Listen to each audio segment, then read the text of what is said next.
We have already discussed how transpiration affects a plant. It helps to cool the plant and it helps in ascent of sap and thus distributes water and minerals in a plant. Now, what is the importance of transpiration to our climate? These are two separate questions. How does it affect the climate? Now, it has a cooling effect on the climate as well. It is said that forests bring rainfall. It is asked and give reasons why. And it is true because forests have a thick foliage cover. They have lot of leaves with large number of stomata which leave or which lose rather not leave which lose the water in the form of water vapor by the process of transpiration. We all know that this vapor being lighter rises up, it condenses around the dust particles and forms clouds. These clouds, when they get fully filled with moisture, it comes down on the surface of the earth as rain. So it is right to say that forests bring rainfall. But when you are answering this, you have to answer it according to 10th grade.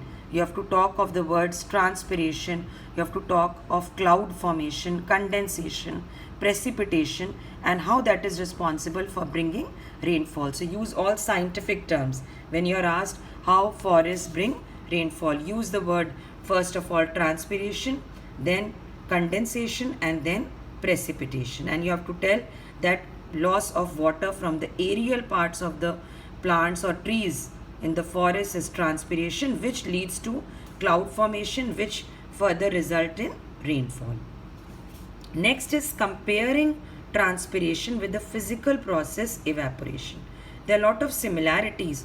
Transpiration itself is also a physical phenomena like evaporation, but it's just that it is occurring in a biological machinery and it is vital, important for the survival of the plant. So it's simply a normal physical process, but this is a biological process. In both, water is changed into vapor, both produce a cooling effect. But what are the main differences? Evaporation is the loss of water from the surface of the water bodies in the form of vapor, whereas transpiration, water is lost in the form of vapor from the aerial parts of the plant. Secondly, as I told you, it's simply a physical process which has only external factors controlling it. But this one is a biological process, a vital but partly a physical process, mainly a biological process which is controlled by both internal as well as external factors. And if you compare the speed, evaporation is a much faster process. If you compare evaporation with boiling, evaporation is much slow and boiling is fast, but everything in life is relative. So evaporation, if you compare with transpiration, it's a faster process relatively, and this one is a slower process. Now finally we move on to guttation, a very important process, guttation and bleeding. We had discussed both of these under manifestations of root pressure. And what did we discuss? That guttation is the loss of excess water from the plant in conditions which hamper transpiration. Like during transpiration, if the weather is it's very humid and slightly warm, then after some time transpiration stops and such conditions start favoring guttation. Now in guttation, the water is lost along with salts, but in transpiration pure water is lost, no salts are there. In guttation, water is lost in liquid state, but in transpiration it is lost in vapor state. We have differences listed in the book. You could do reference from here, and it is often asked also in the exam. Transpiration is loss of water in the form of vapor, whereas in guttation it is not lost in the form of vapor, it is lost in the form of droplets, liquid state. Moreover, in transpiration pure water is lost, but in guttation water is lost along with mineral salts dissolved in it.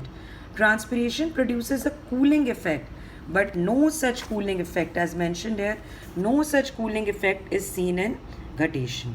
Humid conditions hamper transpiration. Hamper means inhibit, stop, but humid conditions favor guttation. So we say whatever hampers transpiration, mainly humidity, favors guttation. Transpiration occurs through stomata lenticels, and cuticle. And guttation mainly occurs through the hydrathodes. We discussed that there are special openings present on leaf margins opposite the vein endings. So these are the main points of difference. Another major difference is transpiration, mainly the stomatal transpiration, can be regulated because guard cells open and close the opening of the stoma or stomata, whereas guttation cannot be controlled. And another thing is the timing. Transpiration maximum is daytime in presence of sunlight, whereas guttation usually occurs at dawn time or dusk time, that is early morning or late night time. Because what happens in guttation, that the plant has been continuously absorbing water from the soil, especially in humid weather. In the month of July or August, the plant has been absorbing water from the soil, and outside humidity is so high it is unable to lose it by transpiration. Conditions are warm but air is moist, so it is hampering transpiration. So suddenly, with a jerk at night, that is towards late evening or early in the morning, the droplets of water just jerk and come out from the hydrathodes. So you are asked this and give reasons why also.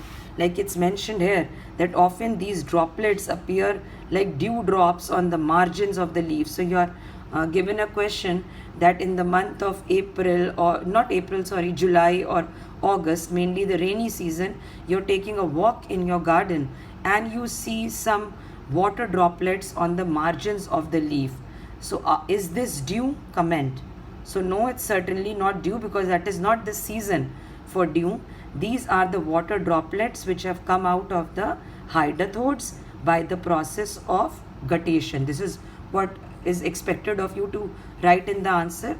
Again, location of hydrathode always has to be mentioned, that these openings are present on the leaf margin opposite vein endings, and here only we see the droplets, and this water droplet also contains some special dissolved salts.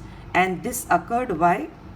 Because during the day the plant has been continuously absorbing water but unable to lose this water.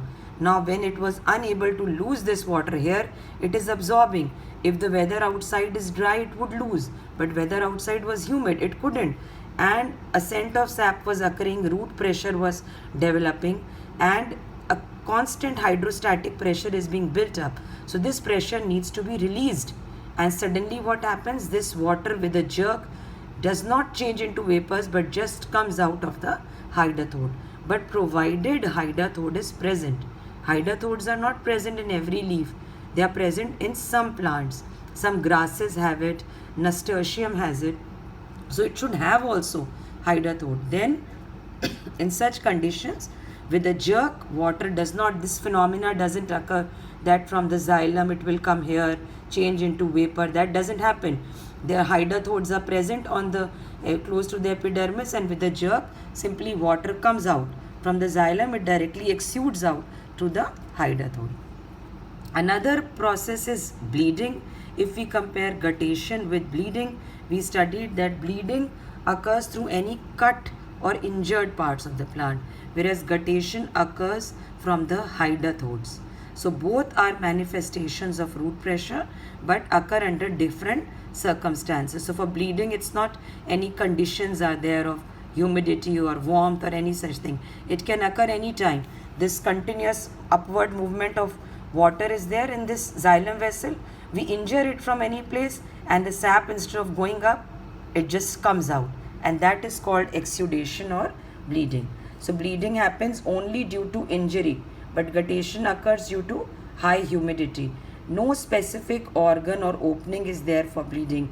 It can occur from any cut or injured part, but this occurs through the hydrathode. So learn a comparison of guttation and bleeding, and guttation and transpiration, all of them.